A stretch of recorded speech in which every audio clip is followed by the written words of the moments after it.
Hello and welcome to my channel where I'll be showing you my systematic way of trading step by step. Please like and subscribe so that you can revisit my videos at any time, along with all of the other free content on my page. That being said, let's jump straight into today's video, which is all about market structure, the do's, the don'ts, and how to clarify structure even through choppy market conditions.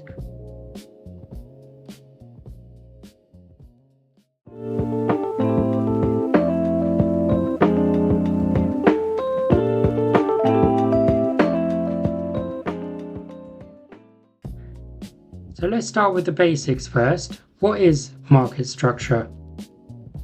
In a sentence, it's the pattern of price movements that show the direction of the market, either through lower highs and lower lows during a downtrend, or higher highs and higher lows during an uptrend. To do this, we have to identify the swing points, and to avoid all the confusion and noise, we only focus on the very clear swings and ignore all the small price movements in between. We also focus on trending price movements rather than ranging price, which I'll explain throughout the video. Let's see what I mean by this using GBP CAD as an example. So firstly, as a day trader, we only want to check market structure on the 4-hour time frame, as anything smaller, like the 1 hour, will give too many false signals, and larger time frames, like the daily, can't be used effectively to trade, as the pip count between swing points will be too great. So as we can see here, I've zoomed out slightly so we can easily see the swing points, which create a zigzag pattern, sort of like a lightning bolt.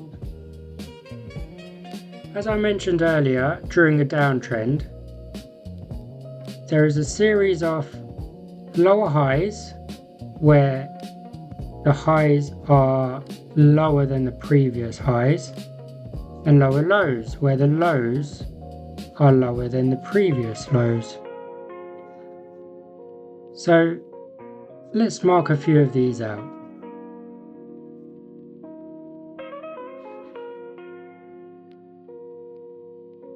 Lower low, lower high,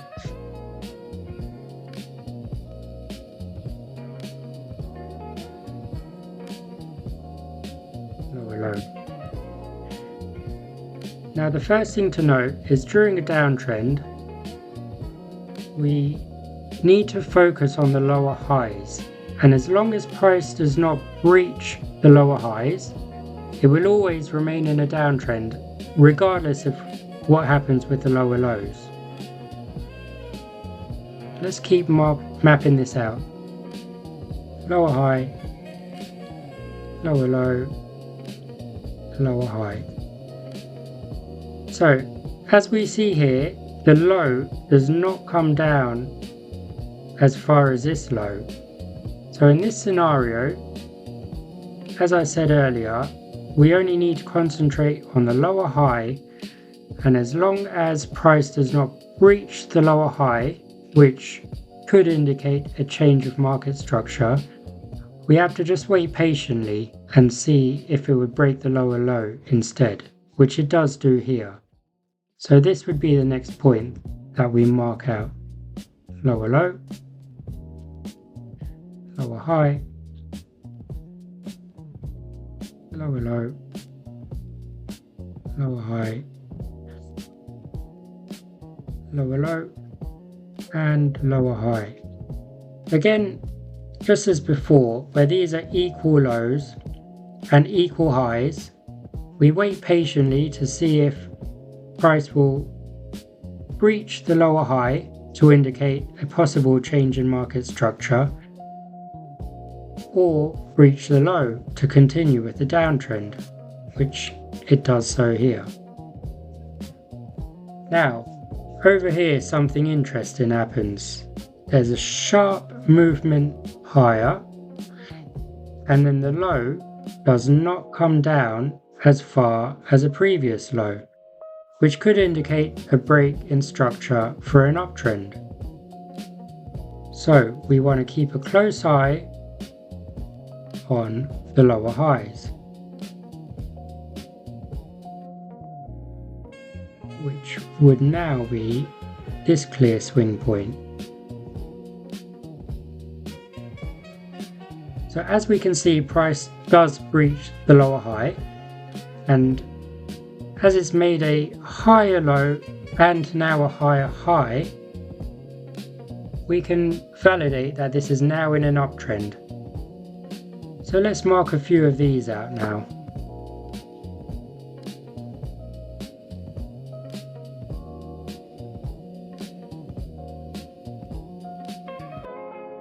Higher low.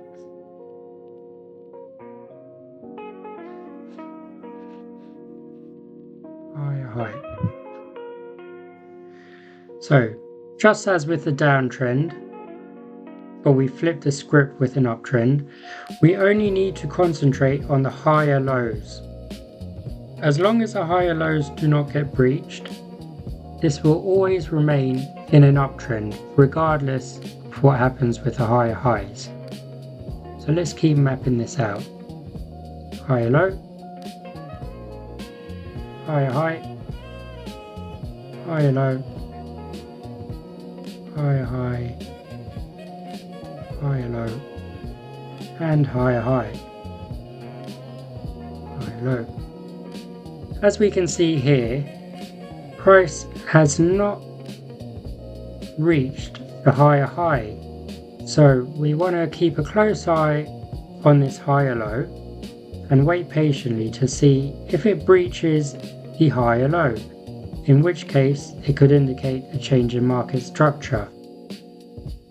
However, as we can see, it continues higher than the higher high and remains in an uptrend.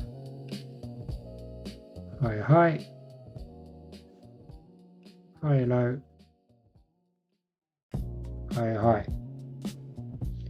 And there we have it, that's a clean market structure mapped out. So stay tuned as we dive into market structure on a different chart, where price movements are not so clean cut. Let's head over to Euro Swiss francs, as sometimes the market can be very choppy, and I want to show you how to navigate market structure in these conditions.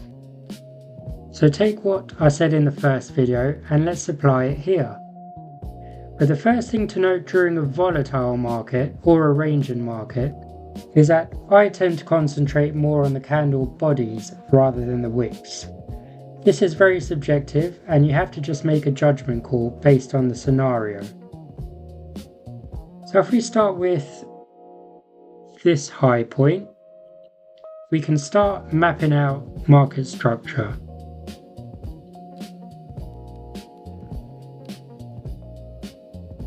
Lower high. As these are making equal lows, I would be patient as with before and wait to see if price is going to break the lower high, which would indicate a change in market structure possibly for an uptrend, or if it breaches these lower lows to continue in a downtrend, which it does so here. Lower low, lower high, and again in this instance it's not a very clear swing point for the lower lows. So what we want to do is we want to just be patient again. Will it breach the lower high, or will it breach the lower low and continue as it does here? Let's keep mapping this out as it's staying in a downtrend. Lower low, lower high, lower low. So it really pays to be patient during volatile or ranging markets, as we need to wait to see if it will breach the previous high or the low and not get sucked into all the small price movements in between. I hope this helped clarify market structure through different market conditions. Thank you for watching, and I'll catch you on the next episode.